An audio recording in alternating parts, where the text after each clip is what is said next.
ఈ మహాసభను జయప్రదానికి ఆర్థికంగా హార్దికంగా రెండు రకాలుగా తోడ్పాటు అందించడం జరిగింది.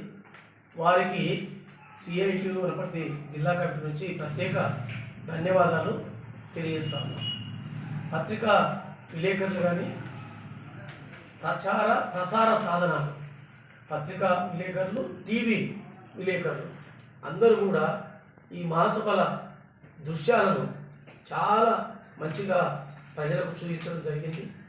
ఆ పద్ధతుల్లో ఈ జర్నలిస్టులకు, విలేకరులకు కూడా మేము ప్రత్యేక ధన్యవాదాలు, నమస్కారం తెలియజేస్తున్నాం.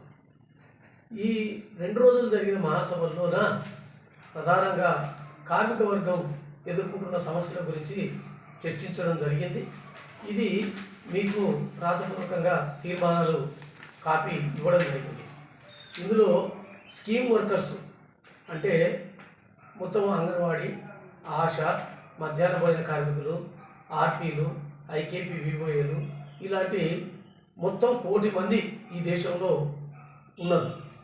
వీళ్లకు సంబంధించి 2013లో కాంగ్రెస్ యూపీఏ 2 ప్రభుత్వంలో వీళ్ళను స్కీమ్ వర్కర్లను కార్మికులుగా గుర్తించాలని ఇండియన్ లేబర్ కాన్ఫరెన్స్ తీర్మానం 45 ప్రకారము తీర్మానించారు. ఇప్పటికీ వాళ్ళు కార్మికులుగా లేరు. మామూలుగా అంగన్వాడీలు కానీ, ఆశా వర్కర్లు కానీ మిగతా వాళ్ళందరూ స్కీమ్ వర్కర్లుగా ఉన్నారు.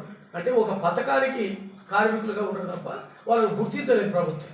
కాబట్టి కార్మికులుగా గుర్తించాలని చెప్పి మేము డిమాండ్ చేస్తున్నాం.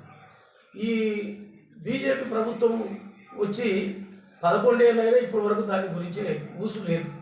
తర్వాత కార్మికులుగా గుర్తించాలి, వీళ్ళకు పిఎఫ్, ఈఎస్ఐ, గ్రాట్యుటీ, పెన్షను తదితర సౌకర్యాలు కల్పించాలని చెప్పి మేము తీర్మానం చేయడం జరిగింది. కనీస వేతనాలు ఆక్ట్రాయిడ్ కమిటీ సిఫార్సు ప్రకారం కేంద్ర ప్రభుత్వం యొక్క ఓ కమిటీ వేస్తే ఆ కమిటీ సిఫార్సుల ప్రకారము కనీస వేతనము 26,000 ఇవ్వాలని చెప్పి ఉంది. ఆ 26,000 ఇవ్వాలని మేము డిమాండ్ చేస్తున్నాం. కానీ అతి తక్కువ వేతనాలతో వెట్టి చాకరీ చేస్తున్నారు కార్మికులు.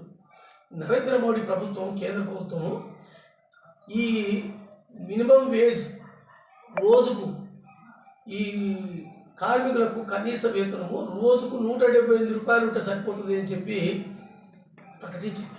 అంటే 175 రూపాయలతో బతకడం ఎట్లా? నెలకు 4,625 రూపాయలు వస్తుంది. ఇది ఇక్కడ సాధ్యం? ఎట్లా బతుకుతారు? ఇప్పుడు మధ్యాహ్న భోజన కార్మికులకు 1,000 రూపాయలు ఇస్తుంది కేంద్ర ప్రభుత్వం, రాష్ట్ర ప్రభుత్వం 2,000 ఇస్తుంది. మొత్తం 3,000తో బతుకుతున్నారు. వాళ్ళకు బిల్లులు 3 నెలలకు, 6 నెలలకు వస్తాయి. చాలా ఇబ్బంది పడుతున్న పరిస్థితి ఉంది. ఈ ఆశా వర్కర్లకు పనికి తగ్గ పారితోషికమే తప్ప ఫిక్స్డ్ వేతనం లేదు.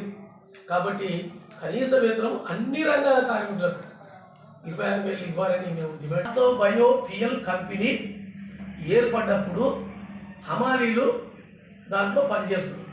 అప్పుడే మేము సంఘం, సిఐటి అనుబంధ సంఘం రిజిస్టర్ చేయించడం జరిగింది. రిజిస్టర్ చేయించిన కొంతకాలానికి యాజమాన్యం మారింది. యాజమాన్యం మారినప్పుడు కంపెనీ పేరు మార్చుకున్నారు. శాస్త్రోభయ ఫ్యూయల్ కంపెనీ పేరు ఏబిడి కంపెనీ అని చెప్పి వాళ్ళు మార్చుకున్నారు. మేమేమంటున్నాం అంటే శాస్త్రోభయ ఫ్యూయల్ కంపెనీ పేరు ఉంది కాబట్టి, కంపెనీ పేరు మారింది కాబట్టి మీరు ఏబిడి కంపెనీ పేరు మీద లేబర్ చట్ట ప్రకారము మాకు కార్మిక సంఘం పాత నెంబర్ మీద ఇవ్వాలని చెప్పి దాదాపు 4 సంవత్సరాల నుంచి కొట్లాడుతున్నాం. ఇప్పటికీ డీసీఎల్ అధికారి, జిల్లా లేబర్ అధికారి పెండింగ్ పెట్టిండు. యజమానులకు అమ్ముడు పోయిండో ఏమో. కాబట్టి యజమానులకు అమ్ముడు పోయి ఈ పద్ధతిలో కార్మికులకు ద్రోహం చేయడం. కాబట్టి ఇప్పటికైనా డీసీఎల్ చేసే పని ఏం లేదు. శాస్త్రోభయ ఫ్యూయల్ చర్చించుకుంటా, చూస్తా, విచారణ చేసి ఇస్తా అన్నాడు. విచారణ